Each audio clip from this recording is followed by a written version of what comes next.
그래서 가장 강조하는 건 사랑하라예요. 사랑하라. 왜 사랑하라고 명하시죠? 하나님을 사랑하라, 이웃을 사랑하라. 왜 명하시죠? 그래야 네가 행복하기 때문이다. 신명기 10장 13절 말씀. 그래야 네가 행복하다. 하나님은 오늘도 저와 여러분이 행복하게 사는 걸 제일 원하세요. 그러기 위해서는 어떻게 해야 돼요? 하나님을 사랑하시고 사랑받으셔야 되고 옆에 있는 사람을 사랑하고 사랑받으셔야 행복해요. 근데 사랑해서는 안 되죠. 사랑으로 하나 돼야만 행복하다고 말씀을 드렸고, 하나 되기 위해서는 세 가지 원리, 크게 네 가지죠. 머리, 예수님이 머리가 돼야 된다. 주인이 되셔야 한다. 교회도 주인은 예수 그리스도, 가정도 주인은 예수 그리스도. 내 삶의, 개인의 삶의 주인도 예수 그리스도가 될 때 그 사람은 제대로 사는 삶을 시작한다. 그리고 우리는 한 몸으로 붙어있기 때문에 서로 귀한 줄 알고 감사해야 된다. 자, 옆에 있는 분에게 다시 한번 기억하면서 노릇을 제대로 못해도 괜찮아요. 한번 이야기하세요. 노릇을 못해도 괜찮아요. 속속해도 괜찮아요. 옆에 있어줘서 고맙습니다. 이 고백을 날마다 하라고 그랬어요. 우리가 왜 불행해요? 자꾸 노릇을 요구해서 남편 노릇, 아내 노릇, 부모 노릇, 자식 노릇, 교회 오면 목사 노릇, 장로 노릇, 집사 노릇, 노릇을 요구하니까 생기는 건 불만밖에 없고 불평밖에 없고 나중에는 비판밖에 남는 게 없다. 그래서 불행해진다 그랬어요. 그러니까 원리를 놓치시면 안 돼요. 자, 다시 한번 옆에 있는 분에게 노릇 못해도 괜찮아요. 속썩여도 괜찮아요. 함께 해줘서 고맙습니다. 두 번째는 뭐죠? 질서를 지키라 그랬죠. 그래서 옆에 있는 분에게 말씀하세요. 전화 잘하겠습니다. 내 거나 잘하라 그랬어요. 너나 잘하라 그래 주님이 항상. 그러니까 뭐죠? 자기를 살피고 자기 짐을 져라. 하나님이 나한테 맡긴 포지션 기억하고 사시면 돼요. 옆에 있는 분에게 다시 한번. 근데 제대로 못해서 미안합니다. 항상 이 고백을 하셔야 돼요. 세 번째는 허물을 덮어줘라 그랬죠. 옆에 있는 분 보시면서 다시 한번 좀 봐주십시다. 좀 봐주세요. 서로 봐주고 사셔야 돼요. 허물을 들춰내면 불행해져요. 한 몸은 서로 덮어주고 삽니다. 자, 우리 첫 번째 하나됨의 원리 꼭 기억하시고, 두 번째는 뭐였죠? 성숙을 위해서 일꾼되라고 교회와 가정을 만들었다. 그래서 여러분 가정에서 자녀들을 낳아서 양육, 교육, 훈련, 보호를 통해서 건강한 시민과 하나님의 사람을 키워야 된다. 그게 하나님 앞에서의 사명이에요. 가정을 주신 사명입니다. 자녀들 잘 낳고 키우셔야 돼요. 그래서 첫째가 양육을 잘해야 되고, 두 번째는 교육을 잘해야 되고, 훈련을 잘 시켜야 되고, 세 번째가 보호를 잘하면서 키워야 된다. 교회도 마찬가지다. 교회를 통해 전도가 되고, 그 전도된 새신자를 어떻게 해요? 양육, 훈련, 교육, 보호하면서 건강한 하나님의 사람 일꾼으로 키우는 거다. 근데 이렇게 성장하지 못하면 일감이 된다. 옆에 있는 분에게 다시 한번 물어보세요. 일꾼이세요? 일감이세요? 참 어려운 질문이죠. 여러분이 신앙이 성장해서 일꾼이 안 되면 일감이 된다. 꼭 기억하시고요. 목사, 장로, 집사라는 포지션이 중요한 게 아니라 신앙이 성숙해야 된다. 그러기 위해서 날마다 말씀을 먹어야 되고, 양육을 잘 해야 된다. 잘 먹어야 된다. 말씀 잘 먹어야 되고, 그 다음에 뭐예요? 훈련을 잘 받고 교육을 계속 받아야 되고, 끝까지 보호를 받으면서 우리가 신앙을 지켜야 된다. 말씀을 드렸어요. 자, 오늘은 이제 교회와 가정과 또 내가 존재하는 중요한 목적에 대해서 말씀을 나누려고 합니다. 그것이 바로 하나님께 영광을 돌리는 삶을 살으라고 교회와 가정과 나를 만드셨습니다. 자, 우리는 이 하나님께 영광을 돌린다는 단어를 잘 씁니다.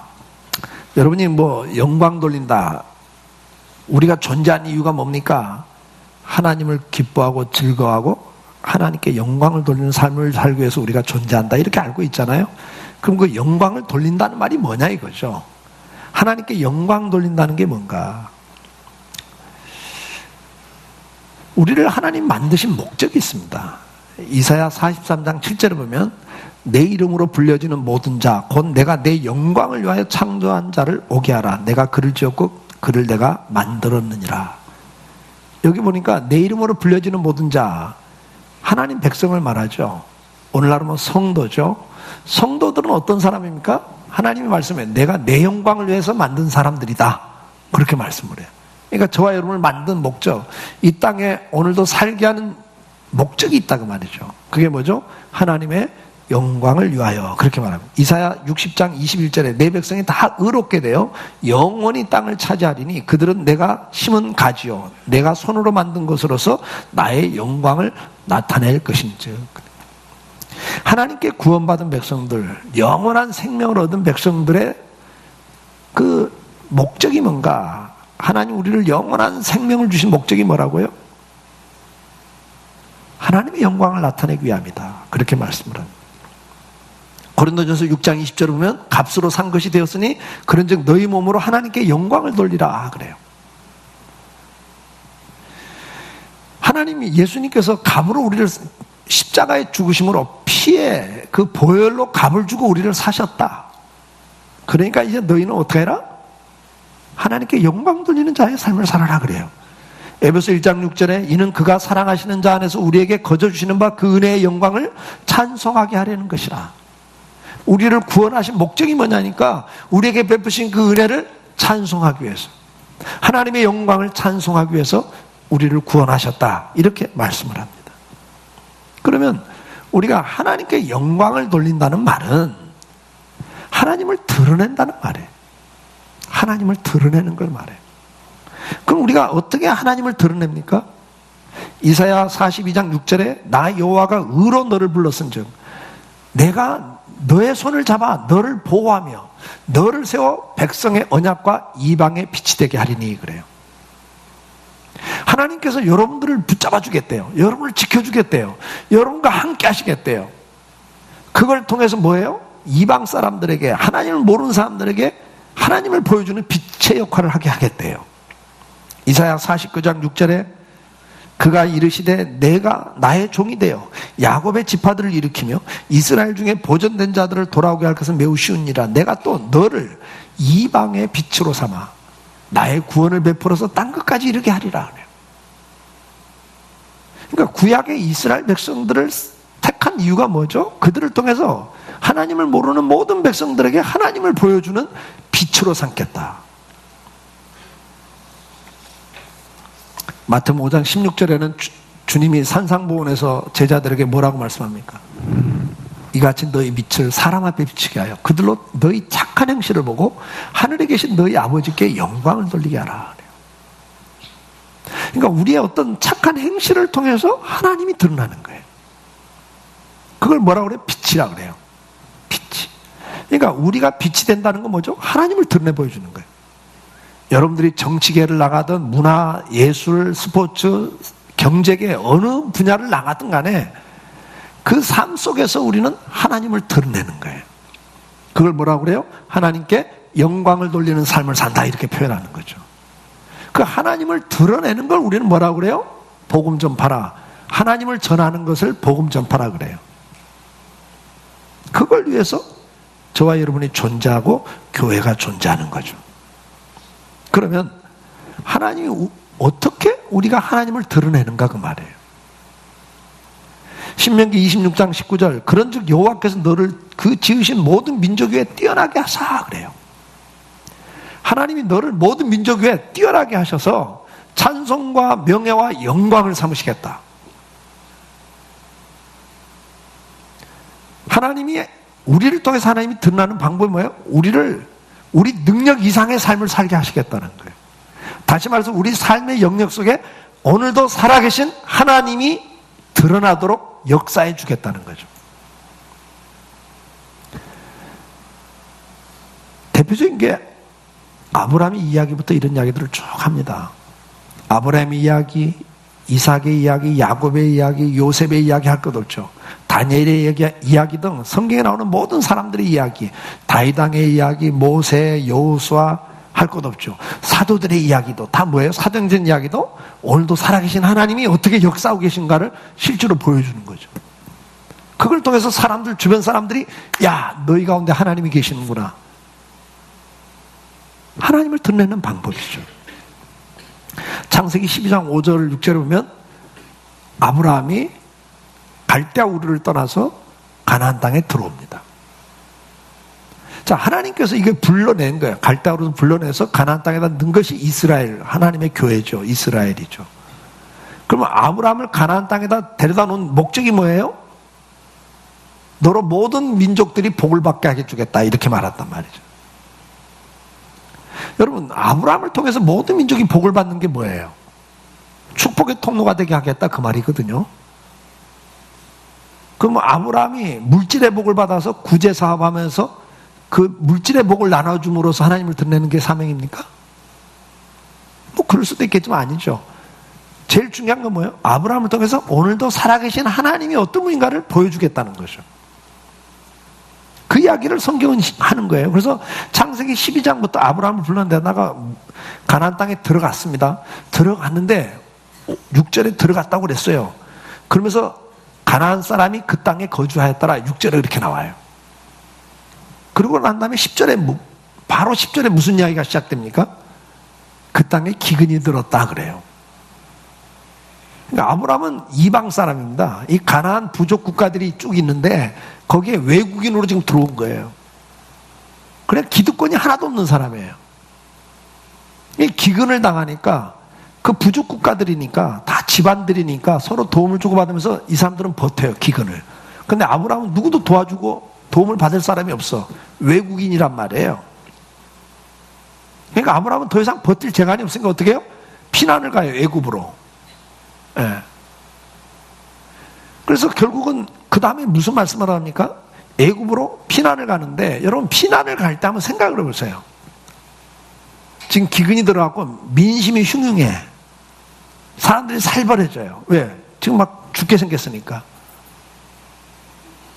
그런데 피난을 가. 양을 끌고 소를 끌고 지금 피난을 가요. 그러면 이 가나안 거주민들이 볼 때는 뭐예요? 자, 아브라함이 들어왔어요. 너 어디서 살다가 우리나라로 이민 왔냐? 아, 저는 저 갈대아라는 큰 나라에 살다가 왔습니다. 근데 그 좋은 나라, 그 대도시에서 왜 여기까지 왔냐? 아, 하나님이 가라고 해서 왔어요. 하나님이 누군데? 아, 제가 섬기는 신입니다. 이 신이 어디냐? 아, 제가 섬기는 여호와라는 신은 영이시라 볼 수가 없습니다. 아이고, 안 보고는 어떻게 믿냐? 봐야 믿지.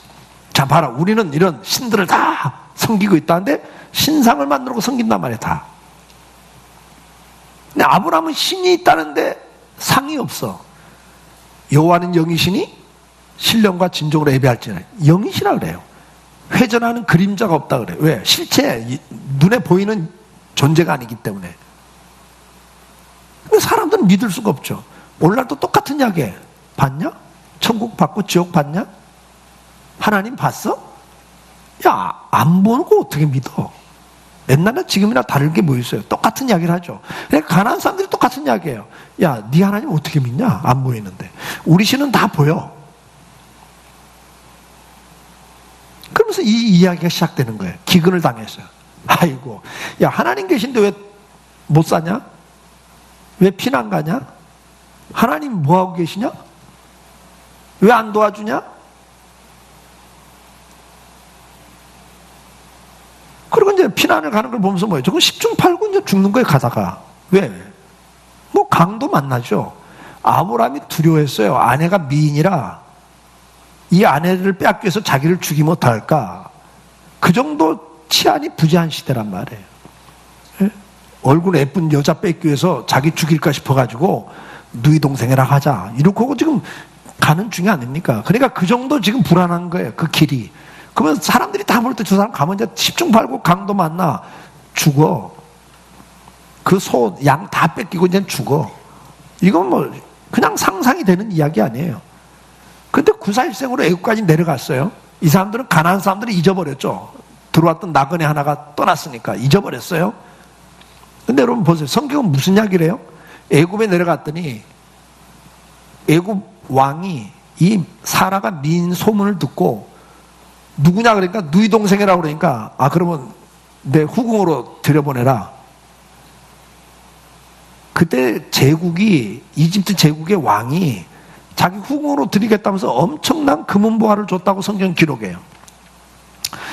창세기 12장 16절에 이에 바로가 그로 말미암아 아브라함을 후대함으로 아브라함이 양과 소와 노비와 암수 나귀와 낙타를 얻었더라 그랬어요. 그러니까 엄청난 재산을, 지창금을 준 거예요. 옛날엔 여자 데려오면서 지창금을 줬잖아요, 부모에게. 근데 부모가 없고 오빠가 있다니까 오빠한테 모든 걸 준 거예요. 근데 하나님께서 어떻게 합니까? 16절 다음에 무슨 이야기가 나와요? 17절에 여호와께서 아브라함의 아내 사레의 일로 바로와 그 집에 큰 재앙을 내리신지라. 갑자기 재앙이 임하는데 바로에게는 술사들이 있어요. 점성술사들이 있다고요. 그들이 다 뭐라고 그래요? 이건 자연재해가 아닙니다. 이건 우리가 보니까 어떤 신이 노예해서 이건 내린 재앙입니다. 근데 이들이 알아요. 이게 이 아브라함의 사건 때문이라는 걸 깨닫고 왕이 어떻게 해요? 너무 두려워가지고 너 나한테 사기쳤어. 왜 누이 동생이 아니고 부인인데 누이 동생이라고 그래? 너 때문에 우리 집안에 이런 재앙이 내렸고 이 나라에 이런 재앙이 내렸어. 저놈 죽여. 이러질 못해요. 왜? 하나님이 너무 강력하게 재앙을 내리니까 두려워가지고 지창금 돌려보내. 이 말도 못하고 그대로 그냥 사람만 돌려보내버리고 말아요. 아브라함이 그 동네에 살겠어요? 창피해서? 다시 돌아오죠. 그래서 결국은 뭐라고 그래요? 13장 1절 2절 아브라함이 애굽에서 그와 그 아내와 모든 소유와 롯과 함께 네겝으로 올라가서 아브라함에게 가축과 은과 금이 풍부했더라. 아브라함이 다시 돌아오는 거예요. 자, 그럼 이제 가나안 사람 입장에서 한번 보자고요. 이 사람 잊어버렸습니다. 근데 돌아오는데 그것도 짧은 시간이겠죠. 갔다 오는 기간이지만은 자기들은 보지도 못하는, 듣지도 못하는 애굽의 금은보화와 그 풍성한 거부가 돼서 돌아오는 거예요. 야, 도대체 가서 무슨 일이 있었길래 그렇게 거부가 돼서 돌아오냐? 당연히 묻죠. 아브라함이 이야기를 합니다. 쭉 이야기를 하는데 뭐라고 그래요? 내가 섬기는 여호와란 신이 애굽 왕을 꼼짝 못하게 해가지고 이렇게 됐다고. 그러면 그 시대 사람들의 개념은 뭐죠? 신의 개념은 계급이 있어요. 큰 나라 신이 더 센 신이고, 전쟁에서 지는 나라는 이긴 나라 신에게 졌다고 생각해서 요 진 나라 신은 승전국의 신의 밑으로 들어가요. 이 신도 계급이 있는 시대란 말이에요. 그런 개념을 갖고 있는데, 아니 자기들 나라보다 훨씬 대제국인 이집트 왕도 꼼짝 못하게 하는 여호와라고? 여러분 같으면 믿어져요, 안 믿어져요? 성경을 읽으면서 이걸 한번 오늘 현실로 한번 보라고요. 여러분 같으면 믿어지겠어요? 지금 불신자 입장에서 말도 안 돼. 근데 현실을 보니까 부자야. 근데 부자가 될 방법으로서 사기친 것도 아닌 것 같고, 이거 어떻게 된 거지? 여호와라는 신이 진짜 있나? 믿어지지는 않는데 현실을 보니까 이건 뭐 어떻게 헷갈리죠. 믿어졌다 안 믿어졌다 이런 지금 이제 그런 상태에 벌써 한 사건을 보여주는 거예요, 하나님이. 근데 이 13장 다음에 14장에 무슨 사건이 기록됩니까? 이렇게 부자가 된 롯이 분가를 해서 소돔과 고모라가 살아요. 근데 소돔과 고모라, 살렘 이런 왕들이 그라랑을 섬기고 있는데 조공을 바치니까 4개국이 연합을 해서 어떻게 해요? 그라랑을 쳐부시고 우리가 조공을 끝내자. 그래갖고 반란을 일으키는 거죠. 반역을 하는 거예요. 그러니까 그라랑이 가만히 있습니까? 자기를 추종하는 또 다른 왕들을 5개국 왕을 연합해갖고 와서 전쟁이 붙어버려요. 근데 이 소돔과 고모라 쪽이 집니다. 그러면서 어떻게 돼요? 그 소돔과 고모라, 살렘 이런 모든 백성들이, 재산과 백성들이 다 포로로 끌려가 버려요. 전리품으로 재산을 다 뺏겨서 끌려가 버리죠. 이 사건이 14장에 이제 기록이 돼요. 그래서 14장 12절에 보면 소돔에 거주하는 아브라함의 조카 롯도 사로잡고 그 재물까지 놀아가야 갔더라. 그래서 이 롯의 종 가운데 하나가 탈출을 해가지고 아브라함한테 가서 보고를 합니다. 지금 당신의 조카가 사로잡혀 갔다고. 이야기를 듣고 14절에 아브라함이 어떻게 합니까? 그 조카가 사로잡힘을 듣고 집에서 길리고 훈련된 자 318명을 거느리고 단까지 쫓아가서 어떻게 해요? 그와 그 가신들이 나뉘어 밤에 그들을 쳐부수고 다메섹 왼편 호박까지 쫓아가 모든 빼앗겼던 재물과 자기의 조카 롯과 그 재물과 그 부녀와 친척을 다 찾아왔더라 그랬어요. 여러분, 이게 말이 되는 이야기냐고. 4개국 연합군이 못 이긴 그라람과 5개국 연합군을 지금 아브라함이 318명의 자기 종들을 데리고 쳐들어가요. 조카를 구하겠다고. 그러면 여러분, 조카를 구하러 가려면 어떻게 구하러 가야 돼요? 여러분, 전쟁 영화 보면, 예를 들면 우리나라도 그랬고 미국도 그렇고 아군이 포로로 잡혀있으면 어떻게 해요? 구출하러 들어갈 때 어떻게 들어가? 막 전면전으로 들어가요? 아니면 특수부대 몰래 밤에 침투해가지고 몰래 빼갖고 나와요? 아니, 후자예요, 후자. 근데 아브라함은 318명 가지고 그 연합군을 쳐들어가려면 어떻게 쳐들어가야 돼?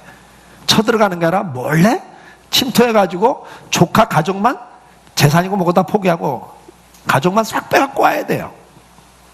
그게 현실적인 방법이에요. 근데 아브라함은 그렇게 하지 않고 막 그냥 공개적으로 쳐들어가요. 이건 미친 사람이죠. 근데 아브라함에게는 지금 뭐가 있는 거예요? 지금 뭐가 있는 거예요, 아브라함에게? 그러고 쳐들어갔더니 이겨버려. 318명이. 그래가지고 조카만 구해온 게 아니라 사로잡혀 갔던 모든 소돔과 고모라 모든 백성들 재산까지 다 다시 찾아고 돌아오는 거예요. 그랬더니 이 다음 이야기가 뭘 이야기합니까? 그 다음 이야기 19절에 17절에 이렇게 말해요. 아브라함이 그돌라오멜과 그와 함께한 왕들을 쳐부수고, 연합군을 쳐부신 거예요, 여러분요. 돌아올 때 소돔왕과 그 4개국 연합국 왕들이 다 아브라함을 영접하러 나옵니다. 여기 보면 영접했다 그래요. 여러분, 이제 완전히 지금 주객이 바뀌었어요. 조금 전까지 우리 동네 와 사는 외국인이에요. 이방인이에요. 근데 지금은 아브라함이 승전하는 사람이 됐기 때문에, 그때는 승전한 나라 신이 최고거든요. 그러니까 소돔과 고모라 살렘 왕들이 다 와가지고 영접을 합니다, 아브라함을. 그러면서 뭐라고 말합니까? 살렘 왕이 19절에 이렇게 말해요. 그가 아브라함에게 축복하여 이르되 천지의 주제시여 지극히 높으신 하나님이여 아브라함에게 복을 주옵소서. 너희 대적을 내 손에 붙이신 지극히 높으신 하나님을 찬송할지로다. 공개적으로 이제 하나님의 이름이 드러납니다. 하나님을 찬송하자 이렇게 나와요. 그러면서 21절에 가보면 소돔 왕이 아브라함에게 이르되 사람은 내게로 보내고 내 백성들은 우리한테 돌려보내. 그러나 전쟁에서 네가 이겼기 때문에 그 전리품은 그 사람들까지도 다 네 종이 돼야 되지만 백성들은 돌려보내달라. 그리고 전리품은 다 가져가라. 왜? 이건 승전한 사람이 갖는 특권이에요. 그렇게 이야기를 해요. 근데 아브라함이 소돔 왕에게 뭐라고 말합니까? 22절에 보니까 천재 주제시오 지극히 높으신 하나님 여호와께서 내가 손을 들어 맹세한다. 그러면서 하나님 이름을 또 대요. 그러면서 뭐라고 그래요? 너의 말은 전리품을 다 가져가라고 하지만 그러면 내가 승리했기 때문에 내가 가져갔다는 소리를 듣는다. 그러니까 나는 실 한 톨도 안 가져간다. 왜? 내가 승리했다고 말해주면 안 되기 때문에. 아브라함이 승리했어. 그러니까 아브라함이 가져갔어. 이러면 안 되기 때문에. 그 영광을 누구한테 돌려야 되기 때문에 이건 하나님의 일이야, 하나님. 그래서 24절에, 이 21절에 이렇게 말하면서, 뭐라고 말합니까? 하나님의 이름을 이야기라는 거예요. 여호와께 내가 손을 들어 맹세한다. 이건 내 공이 아니다. 그러니까, 우리 조카, 그 다음에 이제 318명 따라간 사람들의 전리품을 가져가도록 그것만 허락해라. 이러고는 다 돌려보내버립니다. 이게 바로 뭐예요? 오늘도 살아계신 하나님이 우리 삶에서 역사를 하시는 거예요. 이것이 옛날 이야기로 끝납니까? 출애굽 이야기가 그 이야기고 다니엘의 이야기가 그 이야기고 다 다윗의 이야기, 성경에 나오는 모든 이야기가 뭐예요? 오늘도 살아계신 하나님이 누구와 함께 하시더라? 자기를 믿는 사람과 함께 하시더라는 거예요. 우리 강성교회 34년 역사 속에도 간증거리가 너무 많잖아요. 우리 교세와 우리 헌금과 우리 힘으로는 도저히 감당할 수 없는 일들을 이루신 것들을 우리는 봤어요. 교인 7, 80명일 때 첫 번째 예배당 졌고, IMF 터졌을 때 이 예배당 졌어요. 다 불가능하다고 그랬어요, 여러분. 그러나 누가 하셨어요? IMF 터진 다음에 다 불가능하다고 했는데 됐다고요, 이게. 그래서 우리는 뭐라고 그래? 고백해요? 하나님 주특기 뭐다? 막판 뒤집기란 말이 그래서 나왔잖아요. 다 불가능하다. 안 된다 그럴 때. 홍해바다 앞에서 모세가 했던 말, 너희는 가만히 있어서 나 여호와가 너희를 어떻게 구원하는가 봐라. 모세를 통해서 하나님이 하셨던 말씀. 사람들은 홍해바다 앞에서 절망했고 좌절했고 이젠 끝장이다. 더 이상 방법도 길도 없다 그럴 때 하나님 뭐라 그래요? 너희는 가만히 있어서 나 여호와가 어떻게 하는가 봐. 그 일이 오늘도 우리 삶 속에 있다 그 말이에요. 여러분 능력 이상의 알파 플러스 알파의 삶을 하나님은 살게 하시는 걸 믿으시기 바라요. 오늘도 하나님 살아계신단 말이에요. 그걸 통해서 하나님이 드러나는 거예요. 이 아브라함의 이야기가 뭘 보여줘요? 저건 불가능한 거예요. 안 되는 거예요. 근데 되도록 누가 하셔요? 하나님이 하셔요. 막 이런 일만 계속되면 얼마나 신날까? 근데 하나님은 가끔 하셔요, 가끔. 예. 그럼 하나님이 드러나는 방법은 이런 능력이 나타나면서 사도들을 통해서 능력이 나타나고 그래서 사람들이 보고 두려워했다고요. 사도 바울이 배 타고 가다가 그레데 섬에 내렸을 때 어떻게 해요? 땔감을 던지는데 독사가 나서 물어. 달려있어 뱀이. 독사야. 그 추장과 모든 그 섬의 백성들이 뭐라고 그래? 저 사람은 저주받은 사람이라고. 바다에서는 겨우 구원을 받았는데 결국은 하나님, 저 신이 저주해서 저 사람은 바다에서는 살아나와가지고 구사일생 살아났는데 죽게 됐다고. 근데 바울이 뱀을 뚝 떨어뜨려갖고 불태워요. 저거 죽겠죠. 기다리는데 안 죽어. 그러니까 뭐라고 그래? 저건 신이다. 사람이 저렇게 어떻게 독사에 물려갖고 살아. 자기들 보면 이건 물려면 금방 죽는 독사인데. 그럼 하나님이 살아계신 게 또 드러나요. 여러분도 그런 일이 있으면 좋겠죠? 근데 가끔 하셔요. 항상 하면 안 되니까. 그럼 대부분 어떻게 하나님이 우리 삶 가운데 드러납니까?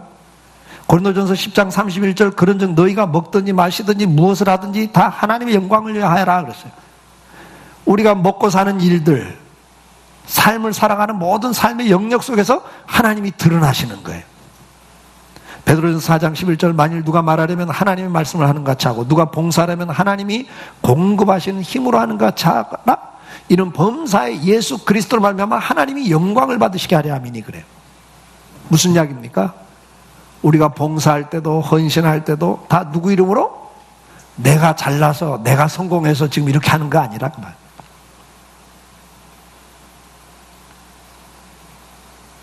내가 뭔가를 할 때도 이것이 하나님의 은혜입니다.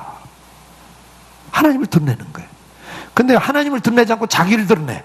내가 그래도 우리 교회에서 제일 많이 헌금했어. 내가 그래도 제일 열심히 봉사하고 있잖아. 교사들 가운데 나만큼 하는 사람 어디 있어? 이런 분들은 뭔가 문제가 있는 거예요 지금. 하나님이 나에게 은혜를 주셨고 하나님이 나에게 건강을 주셔서 내가 오늘도 이렇게 봉사합니다. 그래서 하나님을 드러내는 거죠. 고린도서 4장 15절은 어떻게 합니까? 이는 모든 것이 너희를 위함이니 많은 사람의 감사로 말미암아 은혜가 더하여 넘쳐서 하나님께 영광을 돌리게 하랍니다. 무슨 말이에요? 감사가 넘치는 걸 통해서. 감사할 수 없는 상황인데 막 감사하는 걸 통해서 누가 드러나요? 야, 어떻게 저 상황에서 감사하냐? 어떻게 저 상황에서 감사하지? 제가 중학교 때 정릉에 살았어요. 제 친구는 산동네인데 그 산 하나 딱 고개 넘으면 삼양동. 그때는요 시골에서 막 서울로 도시로 막 농사 짓다가 이제 돈을 안 되니까 가난하니까 도시로 막 이주를 할 때입니다. 그 친구 부모도 전라도에서 농사 짓다가 자식들 공부시키겠다고 서울로 올라왔는데 갈 데가 없으니까 삼양동 산꼭대기에 무허가로 땅굴 파가지고 블록으로 안에 벽 쌓아가지고 앞에다 가마니로 문 만들어서 무허가집에 사는 시대예요. 저는 요 정릉 그쪽인 삼양동 같은 학교를 다녔어요. 중학교를. 그래서 아침에 학교 갈 때 누가 먼저 밥 먹는 사람이 먼저 다른 친구들이 가서 같이 학교를 가는 거예요. 제가 그날은 일찍 그 집에 갔죠. 가만히로 문 하나 막혀 있는데 이름 부르고 들어가려고 그러는데 안에서 찬송 소리가 나오더라고요. 예배를 드리고 있는 거예요. 가정 예배를. 그러니까 바깥에 서서 기다렸죠. 찬송이 끝나고 기도를 하는데 그 아버지가 이런 기도를 해요. 하나님 감사합니다. 오늘 일용할 양식이 없어서 아침을 굶고 있지만 하나님 우리 아이들에게 건강 주셔서 감사합니다. 오늘도 우리 아이들이 학교를 갑니다. 지혜를 주세요. 그리고 이렇게 공부할 수 있는 기회를 주셔서 감사합니다. 하나님 오늘도 제가 일하러 나가는데 일용할 양식을 공급할 수 있도록 축복해 주세요. 이런 기도를 하고 있는 거예요. 제 눈에 눈물이 있더라. 왜요? 지금 아침을 못 먹고 나가는 게 식구들이 다 가난해서. 그런데도 뭐 하고 있어요? 감사하고 있는 거예요. 그런 걸 통해서 오늘도 하나님 살아계신 걸 보여주죠.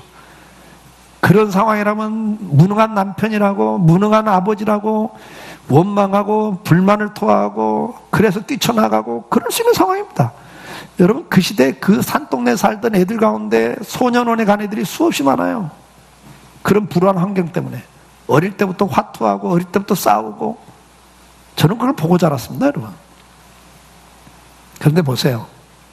그 형은 중학교 졸업하고 청계천에 가서 봉제공장에 가서 밥 공짜로 주고 재호만 주면 기술 배우는 시대입니다. 가서 시다라고 그러죠. 시다 노릇했어요. 중학교 졸업하고 자기 동생들 중학교라도 졸업하려면 자기 고등학교 포기해야 되니까. 근데 그래서 결국은 남대문 시장의 아동복 사장이 됐고 나중에는 미국으로 이민 가서 봉제업으로 이민 가갖고 미국에서 성공을 했어요. 장로님이 되셨어요. 그 친구는 목사 돼 있고요. 그 여동생들은 권사. 여러분, 환경이 중요한 게 아니에요. 예수 믿는 사람들은 그런 환경 속에서도 뭐 할 수 있어요? 감사가 넘칠 수 있는 거예요. 그걸 통해서 사는 사람들에게, 주변 사람들에게 뭘 보여줘요? 야, 저런 상황에도 저렇게 살 수 있구나. 신앙이 뭐길래? 고린도서 9장 13절에 보면 이 직무로 증거를 삼아 너희가 그리스도의 복음을 진실히 믿고 복종하는 것과 그들과 모든 사람을 섬기는 너희 후한 연보로 말미암아 하나님께 영광을 돌리고 그래요. 극한 가난 속에서도 헌금을 드리고 다른 사람들을 진실히 섬기는 걸 보면서 하나님께 영광을 돌리는 거다 그래요. 갈라디아 1장 23절 24절은 뭐라고 그래요? 다만 우리를 박해하던 자가 전에 멸하려던 그 믿음을 지금 전한담을 듣고 나로 말미암아 하나님께 영광을 돌리니라. 바울이 뭐라고 그래요? 내가 옛날에 예수 믿는 사람들을 박해하고 스데반 집사를 돌로 쳐 죽이는데 앞장을 섰던 사람이 지금은 변화돼서 오히려 그 예수를 전하고 다닌다. 이 사실로 말미암아 하나님께 영광이 돌려지고 있다. 이렇게 고백을 해요. 아니, 저 사람이 예수를 믿게 됐다고? 진짜 하나님 계시네. 저 사람이 예수 믿는 거 보니까 하나님 계시네. 요즘 말로 하면 그런 말을 지금 바울은 듣고 있는 거예요, 여러분요. 변화된 삶을 통해서. 어떻게 저 사람이 예수를 믿어? 이야, 세상 말로 저 독종이, 자기밖에 모르는 사람이, 저렇게 겸하던 사람이 어떻게 저렇게 겸손하게 살아? 이런 이야기를 들으면서 어떻게 하나님이 드러난단 말이에요. 베드로서 4장 16절에 뭐라고 그래요? 만일 그리스도인으로 고난을 받으면 부끄러워하지 말고 도리어 그 이름으로 하나님께 영광을 돌리라 그래요. 믿음을 지키기 위해서 순교를 당하고, 믿음을 지키기 위해서, 신앙을 지키기 위해서 직장을 포기하고 사업을 빼앗기고, 그러면서도 그 믿음의 길을 걸어가는 사람들을 통해서 하나님께 영광을 돌렸습니다. 기독교 역사를 보십시오. 로마 제국이 기독교가 급속히 붐된 게 뭡니까? 역사가들은 다 말해요. 로마의 핍박 때문이라고.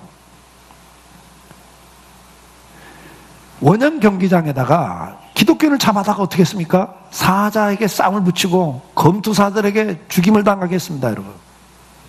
몸에다가 송진가루를 뿌리고 불을 붙였어요, 밤에. 그렇게 죽였어요, 예수 믿는 사람을. 원형 경기장에 수많은 사람들이 그걸 구경해서 박수치면서 웃으면서 구경을 했어요, 여러분. 그런데 그 사자에게 찢겨 죽임을 당하면서 검투사들의 칼 앞에서 목이 달아나는 상황에서 뭐하고 있어요, 그들이? 두려움에 떨면서 그냥 울부짖으면서 있는 게 아니라 그 죽음의 공포 앞에서 그 얼굴의 그 편안함, 그 얼굴에 나타나는 그 기쁨, 찬송하고 감사하는 그 모습들, 거기에 오히려 충격을 받아버렸어요, 이 사람들이. 그건 역사가들이 기록한 거예요, 여러분. 그 원형경기장 사건 때문에, 그 순간하는 모습들 때문에 그들에게 오히려 뭐가 생겼어요? 저 예수가 뭐길래 어떻게 저렇게 죽을 수 있지? 죽음 앞에서도 어떻게 두려움이 없지? 어떻게 저렇게 편안하지? 어떻게 저렇게 담대하지? 어떻게 자기를 죽이는 검투사를 축복하지? 거기에서 기독교가 급속도로 퍼졌단 말이에요. 그게 뭐예요?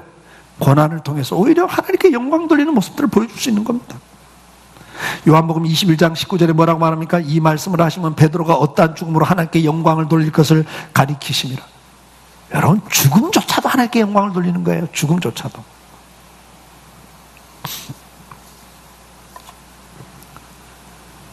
제가 이 이야기 할 때마다 간증하는 간증이 있잖아요. 옛날에 돌아가신 서울 광성교회 장로님이셨다가 은퇴하시고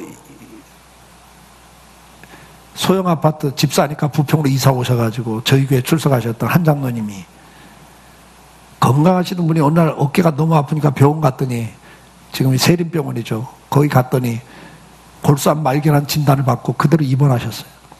석 달 만에 돌아가셨어요. 그 장로님이 그 말기 골수암의 그 말기 증상의 그 고통, 통증 때문에 너무 고통스러워하셨어요. 제가 신방을 갔더니, 병원에 갔더니 이런 말씀을 해요. 목사님, 나 살만큼 살았어요. 죽을 준비 다 했어요. 회개할 거 다 했어요. 근데 하나님 왜 나를 안 불러가시고 이렇게 고통을 줘요? 제가 그랬죠. 장로님, 우리는 숨이 끊어지는 마지막 날까지도 사명이 있으니까 안 불러가시죠. 내가 그랬어요. 아니 목사님, 이 늙은 사람, 병들어 죽어가는 사람이 무슨 사명이 있어요? 나 오늘 빨리 가는 게 축복입니다. 나 빨리 좀 죽게 기도해 주세요. 내가 그랬죠. 사명 끝나기 전에 안 불러가십니다. 아니 무슨 사명이 있어요? 이 늙은 나이에 병든 몸이. 제가 그랬죠. 장로님이시잖아요. 이 병실의 환자들, 보호자들, 의사, 간호사들이 장로님인 거 다 알아요. 근데 장로가 내세의 소망을 가진, 믿음을 가진 사람이 죽음을 어떻게 맞이하는지, 그 극한 고통 속에서도 어떻게 사는지, 그거 보여주는 게 장로님 마지막 사명 아니겠습니까? 장로님 얼굴이 갑자기 쫙 펴지면서, 목사님 알았어요.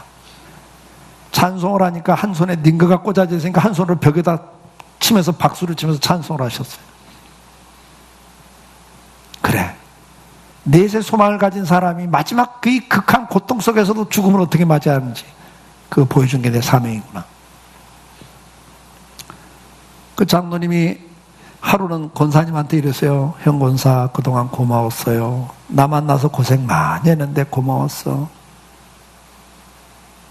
제가 들은 이야기입니다. 권사님한테. 나 내일 아침 10시면 가. 이 병원 복도에 천사들이 두 줄로 쫙 서 있어. 나 내일 아침 10시면 가. 그동안 고마웠어. 이랬어요, 장로님이. 그 장로님 그 다음날 몇 시에 돌아가셨어요? 10시에 돌아가셨어요, 여러분. 저희 아내도 그날 제가 신방 갔다 오는데 저한테 그러더라고요. 목사님, 장로님 곧 가실 것 같아요. 왜? 병원 안에 천사들이 있어요. 갈 것 같아요, 그러더라고. 그래서 좀 신기 있는 여자라고 그랬어, 내가.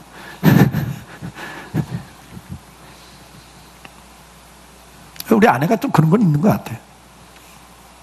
이번에 미국에서도 있는데 나보고 빨리 전화하라고, 최 집사한테 전화하라고.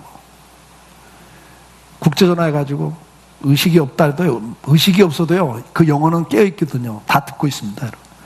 사람이 말을 못해도 마지막까지 열려있는 게 뭐라고 그래요? 귀라고 그래요, 여러분. 마지막까지 열려있는 게 귀예요. 전화기 귀에다 대라고 그러고 제가 기도해 줬어요.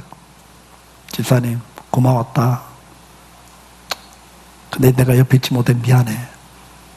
기도합시다. 기도했어요. 그리고 그 다음날 돌아가셨죠.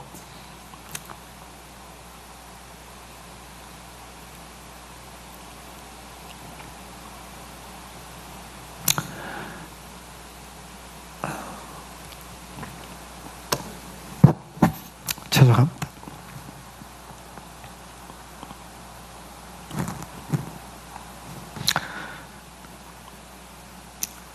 우리 그 장로님 그렇게 돌아가시면서 어떤 일이 생겼을까요?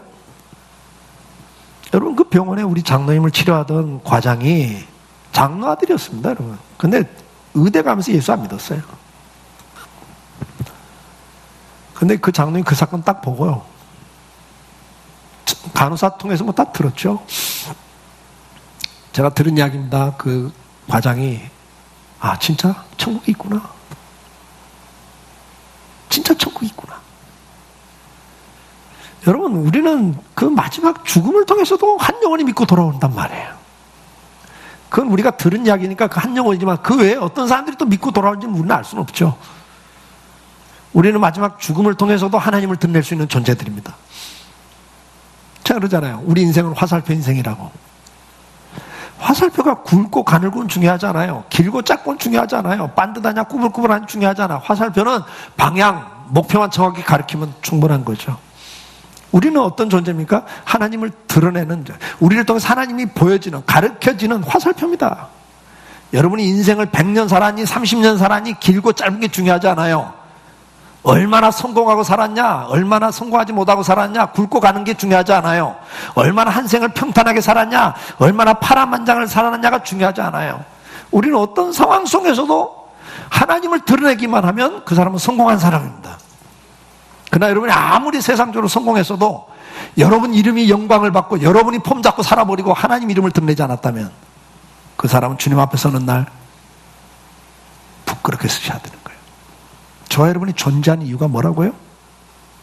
강성교회가 존재하는 이유가 뭐고, 여러분 가정과 여러분이 존재하는 이유, 마지막 존재하는 이유, 그게 사명인데 그게 뭐예요? 우리를 통해서 하나님이 드러나는 겁니다.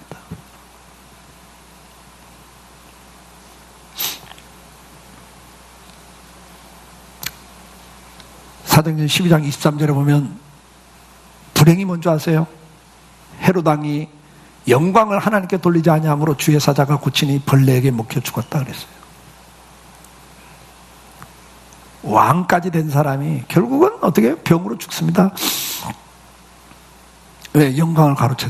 하나님이 제일 싫어하는 거거든요. 그 왕의 자리에 왜 세워놨는데? 그 정치할 재능, 사업할 재능, 공부할 재능, 운동할 재능, 예술할 재능을 왜 주셨는데요? 그걸 통해서 그 분야에서 하나님을 드러내라고. 빛된 삶을 살아라고.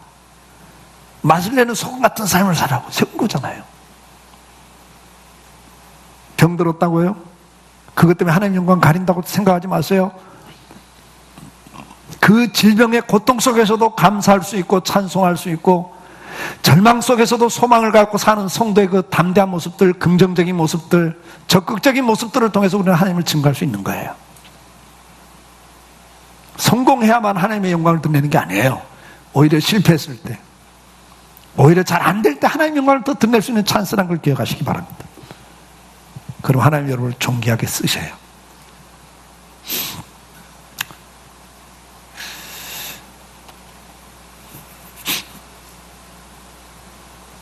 하나님을 드러내는 가장 그 삶 속에 가장 중요한 게 뭐냐면 착한 행실입니다. 에베소 5장 8절 9절 너희가 전에는 어둠인데 이제는 주 안에서 빛이라 빛의 자녀처럼 행하라. 빛의 열매는 모든 착함과 의로움과 진실함에 있느니라. 요 착함에 대해서는 제가 다음 주에 좀 더 설명합니다. 다음 주에는 이제 우리가 이렇게 우리 삶 속에 하나님의 능력이 어떻게 나타나고 우리가 삶 속에서 어떻게 하나님을 드러내고 착한 행실이 뭔지 이건 다음 주에 설명해 드릴게요. 그러나 여기 중요한 거 하나 있습니다. 빛의 열매가 뭡니까? 우리가 하나님 백성이라는 증거할 수 있는 열매로 나타나는 게 뭐라고 그랬어요? 첫째 착함, 이건 다음 주에 다루고, 그 다음 뭐예요? 의로움과 진실함입니다, 여러분. 부정부패해야 돼요. 그래야 회사 생활도 하죠. 나 혼자 의롭다고 그러면 왕따 당해버립니다. 회사가 구조상 부정을 하는데 내가 거기에 참여 안 하고 나 혼자 버티면 그 회사에서 잘리죠. 불이익을 당합니다. 거짓말 해야죠. 한국 사회는 거짓말해야 살죠. 그게 지혜죠. 진실이 통합니까? 진실하면 손해보고 이용당하죠. 그래서 이 세상에서 우리가 제대로 잘 살려면 어떻게 해야 됩니까? 거짓도 할 줄 알고 적당히 타협할 줄도 알아야죠. 의로워서는 안 됩니다, 여러분. 그게 세상의 가치관이고 다 그렇게 살아요. 근데 예수 믿는 사람의 특징이 뭡니까? 왕따 당하고 잘리고 사업에 손해를 보면서도 의로움을 택하는 거예요.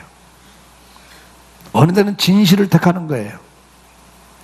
거짓말하지 않는 거예요. 속이지 않는 거예요. 아이고, 안 속이고 어떻게 돈을 남겨요? 그럼 망합니다. 망하더라도 진실하게 사는 걸 보여주는 게 빛의 열매입니다, 여러분. 저 사람 어떻게 저래? 바보네. 이용합니다, 여러분들. 저는 그런 간증들을 가지고 있어요. 우리 장로님들, 집사님들에게. 어떤 장로님이 저한테 이럽니다. 목사님, 제가 법대로 하면 부정에 같이 안 가면 승진이 안 됩니다. 시험은 계속 1등인데 승진에는 계속 밀립니다. 어떻게 하면 좋습니까? 줄종 꼭 승진만이 하나님께 영광 돌리는 게 아닙니다. 잘 되는 것만이 영광 돌리는 게 아닙니다. 예수 믿는 사람이 장로로서 그렇게 진실하게 사는 거, 의롭게 사는 거 보여주는 것 자체가 하나님께 영광 돌리는 겁니다. 어떤 분은 그래요. 우리 장로님이 그래요. 목사님, 이런 일인데 내가 주의를 지키지 않고 그날 가서 같이 골프 한 번 하면 몇십억의 자금이 집행됩니다. 근데 주일날 골프 하잖아요. 난 그랬어요. 망해도 괜찮아요. 망해도 괜찮습니다. 하나님의 사람들이 어떻게 사는 걸 보여줘야 되지 않겠습니까? 그 사람들이 장로인 거 다 아는데 적당히 타협해버리면 예수 믿는 흔적이 뭡니까? 똑같이. 어떤 집사님이 오셔서 그래요. 부도가 났습니다.